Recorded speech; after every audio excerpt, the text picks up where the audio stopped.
అన్ని టిఫిన్‌లకి అదుర్సండి పర్ఫెక్ట్ కొబ్బరి chutney. Hello guys! నేను మీ Sneha. Welcome to Sneha creations. విడివిడిగా ఇడ్లీ, దోస, వడ, బోండాలు ఇలా రోజు మనము ఏదో ఒక రకంగా చట్నీ యూస్ చేస్తూనే ఉంటాం కదా! సో, ఈసారి నా స్టైల్‌లో కొబ్బరి చట్నీ ట్రై చేయండి. ఫస్ట్ హాఫ్ కప్ దాకా కట్ చేసుకున్న పచ్చి కొబ్బరి తీసుకున్నాను. ఇందులోనే హాఫ్ కప్ దాకా పుట్నాలు, 3 వెల్లుల్లి, 1 ఇంచ్ దాకా అల్లం, అలానే 3 మిరపకాయలు, ఒక చిన్న టమాటో కట్ చేసి వేసుకున్నాను. ఇందులోనే టేస్ట్‌కి సరిపడా సాల్ట్ కూడా.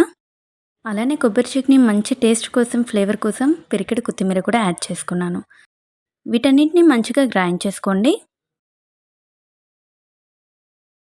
ఇందులోనే హాఫ్ కప్ దాకా వాటర్ యాడ్ చేసుకొని మళ్ళీ ఒకసారి గ్రైండ్ చేసుకుందాం. ఎక్కడ కూడా కొబ్బరి ముక్కలు లేకుండా మంచిగా గ్రైండ్ చేసుకోవాలి. చూసారా? ఇంతేనండి. ఇప్పుడు పోపుకి రెడీ చేసుకుందాం. ఒక బౌల్‌లో 2 స్పూన్స్ ఆయిల్ వేసుకొని అందులో కొద్దిగా శనగపప్పు, మినపప్పు, జీలకర్ర, ఆవాలు వేసుకొని ఫ్రై చేసుకోవాలి. ఇందులోనే ఒక ఎండుమిర్చి అలాగే కొద్దిగా కరివేపాకు కూడా వేసుకొని ఫ్రై చేసుకుందాం. ఇవి ఫ్రై అయిన తర్వాత సన్నగా కట్ చేసుకున్న ఉల్లిపాయ కూడా లాస్ట్‌లో యాడ్ చేసి అది కొద్దిగా ఫ్రై అయిన తర్వాత మనం ముందుగా మిక్సీ పట్టి పెట్టుకున్న కొబ్బరి చట్నీని ఇందులో యాడ్ చేసుకుందాం.